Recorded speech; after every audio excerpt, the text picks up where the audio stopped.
So I think we go wrong when people try to understand the world around them and come up with wrong ideas. And it's natural that they would come up with wrong ideas because it's hard to figure out what's right. So we start with trying to come up with mystical explanations for the existence of the things around us. And that, I think, very quickly leads to some people being able to communicate with the mystical stuff out there, and some people not being able to communicate, and some people wanting to control other people and using those pseudo explanations as a way to control. So you always have, Rand called it Attila and the witch doctor.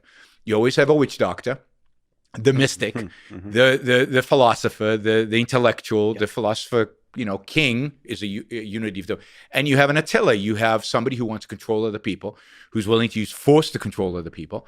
And when those two get together, that's when things go bad. And unfortunately, 98% of human history is when those two are together.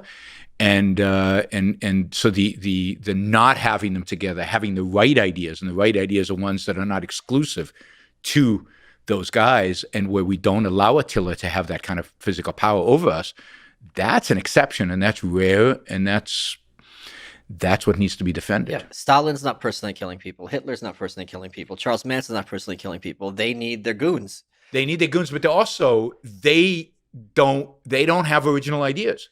Nothing Stalin says is original to him, right? He needs a Marx, even Lenin, sure. Right? They all need a Marx, right? And Marx needs a particular line of thinkers that come before him that set him up for these kind of ideas. So Stalin both needs his goons, even though he's somewhat of a goon, particularly Stalin. Yeah, he was a bank robber, yeah. Yeah. And then, so take Lenin. Lenin, I think, is a better example because Lenin's more intellectual, if you will. But Lenin needs his goons. He needs his Stalins.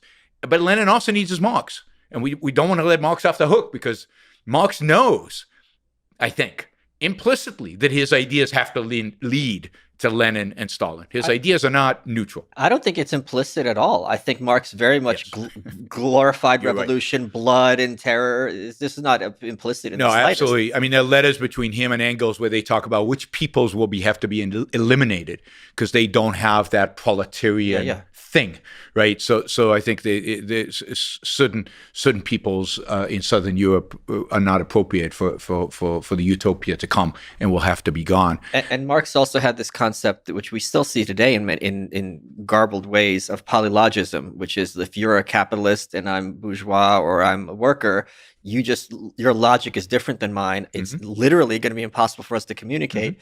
And at a certain point, you're going to have to be liquidated. And they pretend that doesn't mean murdered, but it means murdered. Yeah. And very quickly, everyone becomes a capitalist or bourgeois. And then you have, the Holodomor and things like this. No, he knows exactly where it's going to lead. And this is why, people say, oh, Marx is not evil. He just wrote books. No, it's the people who write books who are responsible for the way history evolves. And they know the bad guys certainly know the consequence of their ideas, and they need to bear the moral responsibility for what happens when their ideas are implemented.